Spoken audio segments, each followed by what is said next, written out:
So I do not identify Zulkarnain with any historical personality. This is my decision. You want to do it, go your way and leave me alone, please. So when Allah said to him, how are you going to deal with these people? When power rests on the foundations of faith, how will power be used? That's the question.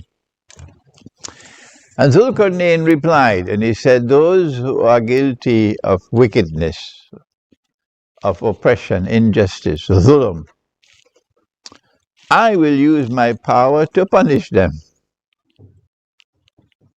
And so when power rests on the foundations of faith, power is used to punish the wicked and the oppressors and those who are unjust.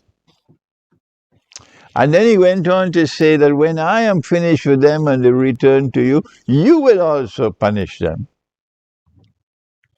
And so when power rests on the foundations of faith here on earth, there will be harmony between here, below, and there above.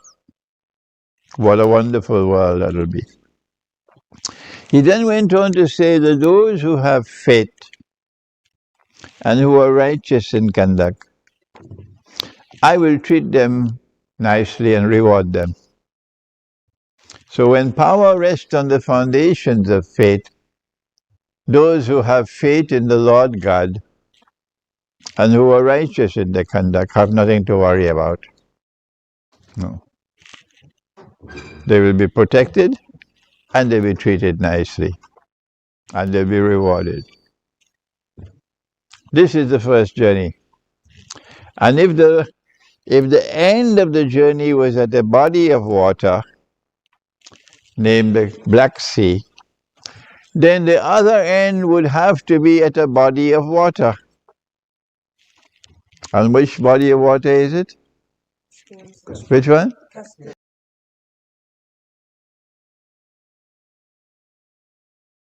Caspian Sea. Good, I'm happy to see you have your thinking caps on. So he then traveled in the direction of the rising of the sun. And he reached to the Caspian Sea, which is Azerbaijan, Armenia. And there he came across a people, لَمْ نَجْعَلْ لَهُمْ مِنْ دُونِهَا سِتْرًا. Sitr is that which covers. That which covers. Sitr. So he came across a people for whom we had provided no covering except that which was provided. No covering except that which was provided. Meaning, and now here is interpretation of the Quran, meaning a people living perhaps a primitive way of life. So how do you deal with people living a primitive way of life? If you are in a place called America, or what is now today called Canada, and you live the primitive way of life, well, not even the Lord God can help you, because a barbaric people will come without even an ounce of sympathy in their hearts, with a PhD in oppression, and will destroy you and enslave you, and yet go to church on a Sunday morning and worship their Lord. The primitive people who live such a beautiful way of life, they would not kill a bison, never, unless they wanted it for food. And when they kill that bison, they would use every single thing that could be used from that bison for benefit. Nothing is wasted. What a wonderful people they are. So long as they were living in America, you could go to any river and take some water and drink it. You can drink water from any river. But when these barbarians came, they polluted every river. They did it with chemicals, they did it with sewage, they did it with everything. And yet they call themselves a civilized people. And they have a birthright of superiority over the rest of mankind. Yes, that's what they did. And today the native people of Australia, the primitive people of Australia, they built a shack in front of the Australian Parliament. They built this shack and they said, this is our parliament. What you did to us, the native people of Australia. But mankind today they have more important things to do than to study this history. But Zulkarnain respected the primitive way of life. He had the compassion. He had the integrity to put human values above every other value. So even if there is an ocean of oil underneath the Caspian Sea, and Baku tomorrow is going to be the oil capital of the world. You know Baku? He would not take these people and move them away so he can get to exploit the oil resources. Okay? The oil resources. Yeah. The human being is more important than the economic resources. So he left them as they were, undisturbed. And Allah responded and said, كَذَلِكَ. كَذَلِكَ. He left them as they were. وَقَدْ أَخَذْتَ بِمَا لَدَيْهِ خُبْرًا. And Allah understood why he behaved like this. So when power rests on the foundations of faith, that power recognizes human values to be supreme. And a human being is an object of respect, whether he is so-called civilized or primitive. And his rights prevail over all other rights. Then Zulkarnain traveled in a third direction.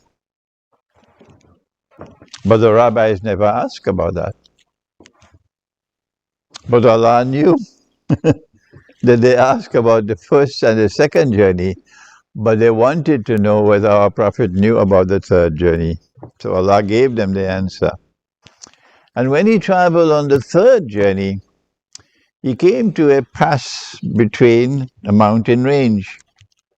And if this is the Black Sea and that is the Caspian Sea, what is the name of this mountain range?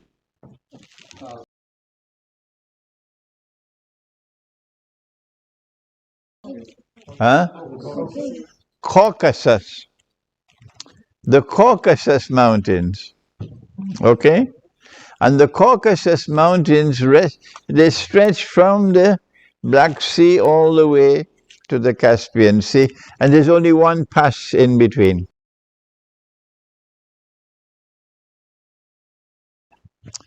Only one. Anyone here from Georgia? No one from Georgia? Anyone from Azerbaijan? Anyone from Armenia? Anyone from Russia? Nobody, okay. We used to be part of Russia. Okay. So he came to this pass between the mountains. And there he came across a people, لَا يَكَادُونَ يَفْقَهُونَ قَوْلًا, whose language could not be understood. Why? Because this language is not connected with any other languages in the region. None. And that is the Georgian language. And there the people spoke to him and said to him, O Zulkarnain, Gog and Magog are committing acts of facade in our land. Can you help us? Can you build a barrier to protect us? And if you are prepared to do that, we are prepared to pay you. So Gog and Magog are people who commit facade. What is facade? Facade is an act of corruption which threatens to destroy. So it is evil. Can an angel commit facade? Huh? No, an angel can't do it. Okay, so then apart from the angel, you have only jinn and you have human beings. I'm tempted to add a fortune of American presidents, but let me leave that out. You have angels, you have jinn, and you have human beings. Can jinn commit acts of facade? Yes, they can. And human beings, of course. So Gog and Magog have to be either jinn or human beings to commit facade. Which one will it be? Will it be jinn or will it be human beings? Let's see. So Zulkarnain replied and said, I don't need your money. Like Suleiman as Islam replied when Bilqis said, I don't need your money, what Allah gave me is more valuable. Just help me with manpower. Bring blocks of iron. Zubarul Hadid, blocks of iron. So this has to be a region with lots of iron ore. And that is precisely what you have at that region in Georgia. Then he built a furnace to melt, to cut the iron, and then he built a furnace to get molten copper. And he built a barrier, very tall, very high, and blocked the pass. And when he blocked it, and he said about this barrier, هذا رحمة من ربي. This barrier which I have built is an act of mercy from Allah. فَإِذَا جَاءَ وَعْدُ رَبِّي. But when that time comes of which my Lord has warned, جَعَلَهُ دَكَّ. Allah is going to bring it down. وَكَانَ وَعْدُ رَبِّي حَقًّا. And then the warning of my Lord will come to pass. Did Alexander ever say this? Could Alexander speak like this? Could Cyrus and Darius ever speak like this? That this barrier which I have built is an act of kindness from my Lord. But I am telling you that when that time comes of which my Lord has warned, he will bring down this barrier. And then the warning of my Lord will come to pass. Put on your thinking cap. Can Alexander or Darius or Cyrus speak like this? No. And yet so many of our scholars acting with intellectual recklessness have identified Zulkarnain with Alexander, with Cyrus, or with Darius. And when I try to teach, they will not listen to me. So what do?